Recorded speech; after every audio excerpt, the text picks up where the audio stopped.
So it's been about 2 months now, mostly carnivore. I'm transitioning my way towards there, tiptoeing, if you will. I eat mostly meat. The odd plant will be tested and failed, and then I remove it. I'm transitioning actually towards a lamb-only diet soon, but this is what I eat in a week leading up to that to bring me great health from failing vegan health. Yeah. This is what they had envisioned, a world in a lockdown, hardly any people risen. So day 1, I pressure cooked a bunch of stewed lamb chunks, grass-fed. They were frozen, so easy and cheap. They're like $19 a kilo Canadian.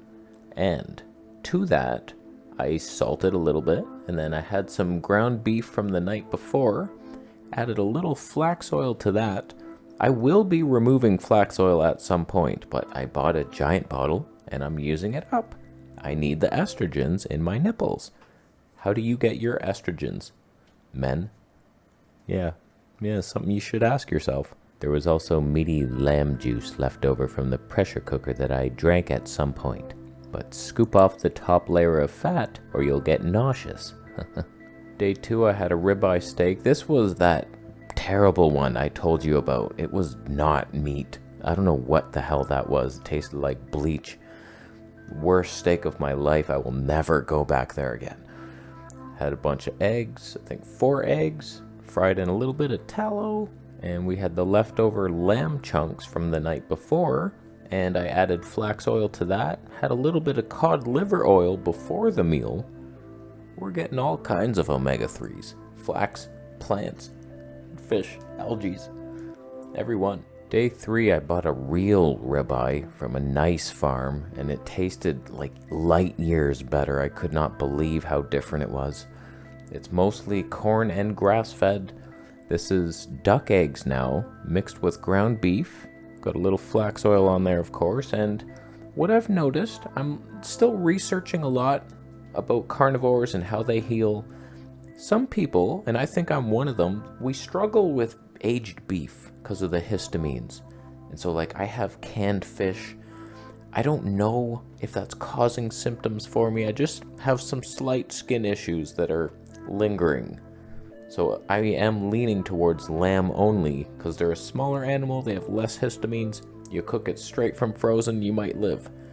So like beef, we're phasing it out, but I have so much in my freezer, it's not even funny. Day 4, I had one loser chicken egg about to meet its match in a duck egg.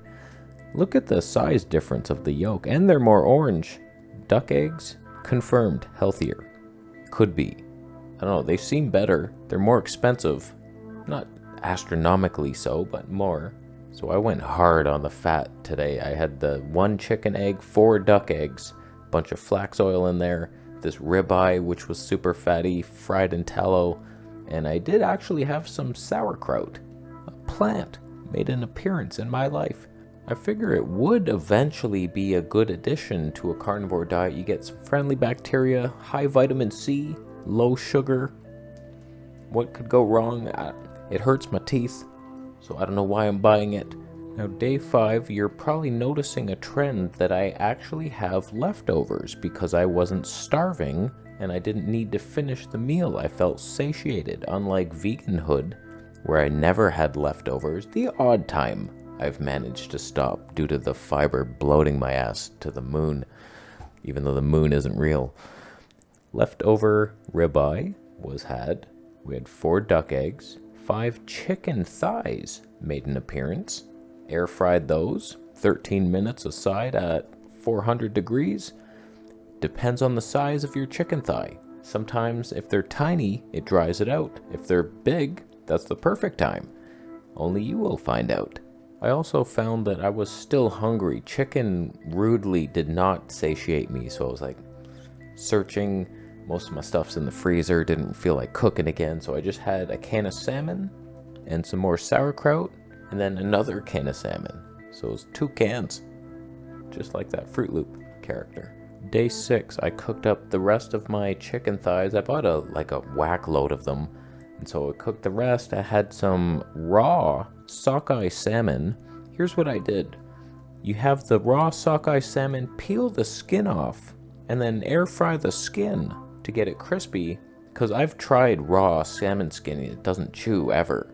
It eventually does, but it takes so long, it's not really fun. So like, just rip them off, air fry them. They were crispy. It's like a potato chip, but doesn't kill you. Had 3 duck eggs with that. That's a pretty balanced diet I'm having so far this week. If you're considering meat, different meats to be balanced. Salmon, fish, chicken, beef, lamb, eggs. Wow. So last day I bought a chuck roast and cut a steak out of it and air fried it, and I noticed that it was a little chewy because I suck at cooking meat. I don't know what I'm doing. In fact, for Christmas, my family got me a meat-based cookbook so I can actually learn how tenderness is achieved. Because some cuts, like, you don't do this. You don't just air fry some tough-ass piece of meat like a lamb leg. Air fry for 2 minutes. Like, it's not gonna do it. It tasted good. I was just chewing forever, so I air fried that steak and a piece of lamb fat, which was pretty fantastic, I must admit. I also ate some of that chuck steak raw just to see, like, is it more tender if I don't cook it? And I had some of the lamb fat raw too, which is just, you might as well eat a candle, but like whatever, you're getting a source of fat. It's animal fat, it's healing, okay. But I don't know, I don't do well with raw meat. It hurts my gut a little bit. I don't know if it's the colon, something, I get a little pain. The bacteria, I don't know if it's the fibers, animal fibers or something that are broken down when you cook and it's all friendly. I've always noticed that. Carnivore diet cooked, I feel nothing in my gut, and then I eat it raw and I'm like, ow. So you raw food meat freaks, stop giving me advice to join your cult. I also had some more duck eggs with that, so that was a meal. It was an interesting meal, and that's what I did that week. I'm actually filming this after Christmas. I've already went to Ottawa, so like I just filmed a what I eat traveling Ottawa video, and then coming back I still have days before I even left that we're filming for the next show like this. So I hope everybody had a Merry Christmas, even though it's probably January 97th right now for you. I have a time delay on the video, so far, so fantastic. It's so easy to eat like this. It's delicious. Most of my health symptoms have went away. I'm slowly healing. It's taken time, but I'm being patient with it. I'm trying not to overanalyze every little symptom. Sometimes the forehead gets worse and then better, and it's trending in the direction of I'm healing and I'm better. I'm stronger. I'm happier. Everything's good. I was so calm on that trip. You'll hear all about it. There was screaming babies and people were getting pissed off, and I was just, the carnivore calm is real, man. You just feel so peaceful. I was so happy all weekend. Kids screaming. The vegan me would have raged, but I kept my cool. So that's what I eat, and I will continue making these, and thank you for watching it. Is this a good book? I'll leave an affiliate link for you. Or tell me a better book if you know one, like, oh, this is the one, the meat Bible that shows you how to cook everything. This has pork in it. I will rip those pages out. How you doing? You thumbing up the video?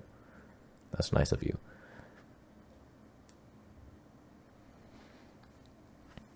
Okay. You could thumb the video down, but you're doing it because you add mustard to your smoothies. Just because it's spicy and tallow and you're desperate for body heat because you're a vegan deficient in cow hoof 6 doesn't mean that it won't hurt your stomach. Mustard seeds, even though they're the smallest seed, they have the biggest hurt, don't they? They're potent. What would you ever do with one if you saw it in nature? Try chewing one. Yeah, it'll chew you. Yeah. Didn't think of that, did you? I'll leave. How you doing? You subscribing for more videos?